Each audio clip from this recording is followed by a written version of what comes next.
Hearn from the great state of Oklahoma, not only for his leadership on the Republican Study Committee's Budget and Spending Task Force, ably chairing that committee, but also as an advocate for more domestic energy production to deal with this energy crisis. And like your constituents in Oklahoma, my constituents in rural Kentucky are feeling the pain. I was just with some farmers in Fleming County, Kentucky on Friday when we were back in the district.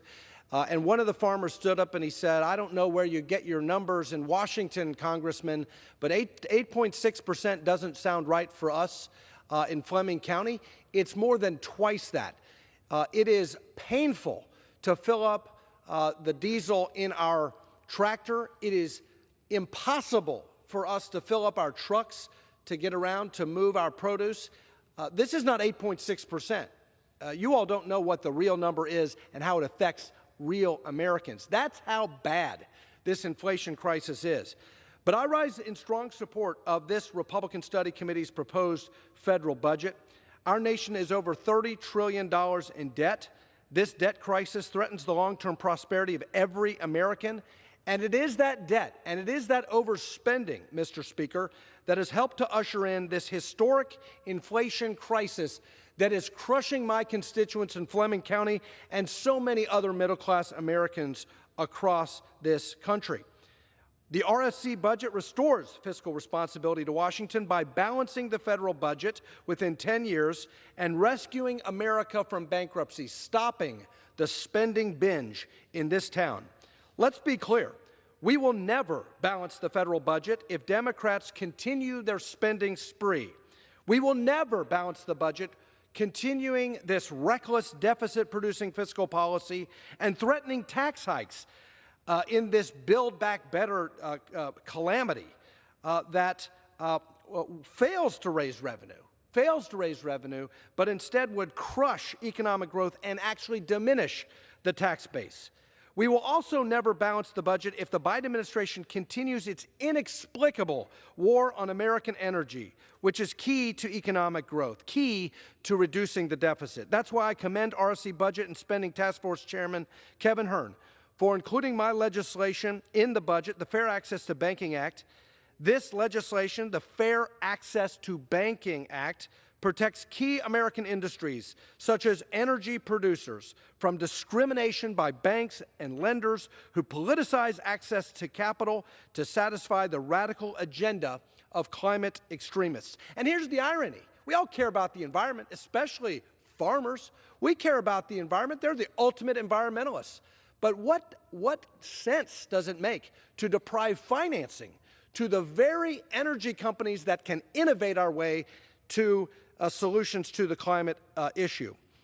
When President Biden was sworn into office, gas prices averaged $2.36 across the country. This month, gas prices reached $5 nationally for the first time, and they're on their way to $6 a gallon. In less than 2 years, our nation went from energy dominant to energy desperate. And yet the Biden administration continues to push ESG investments and regulations such as the SEC's new climate risk disclosure rule designed to choke off investment in energy production. The Biden administration, for sure, is blocking construction of the Keystone XL pipeline and other energy infrastructure. It's halting new lease sales for oil and gas. It's stonewalling over 4,400 permits to drill. It's thwarting new large-scale refineries. And this has all contributed to constraining energy supply, contributing to inflation. But ground zero in this war against domestic energy production is the Biden administration's weaponization of financial regulation to redirect capital away from fossil energy. The European financial sector, Wall Street banks, large woke asset managers have all started the trend of politicizing capital allocation through the environmental, social, and governance movement. But the Biden administration's Security and Exchange Commission is now making matters worse by proposing a regulation that would force every public company to disclose reams of immaterial and unreliable information about the greenhouse gas emissions arising from their operations, the producers of energy they consume, and even the activities of their suppliers and customers.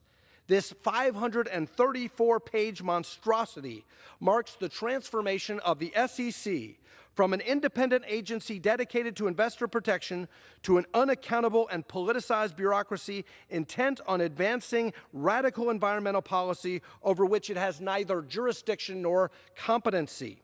Not only does this regulation discriminate against affordable, reliable energy by redirecting capital away from the American energy sector, it directly conflicts with the SEC's mission to protect investors.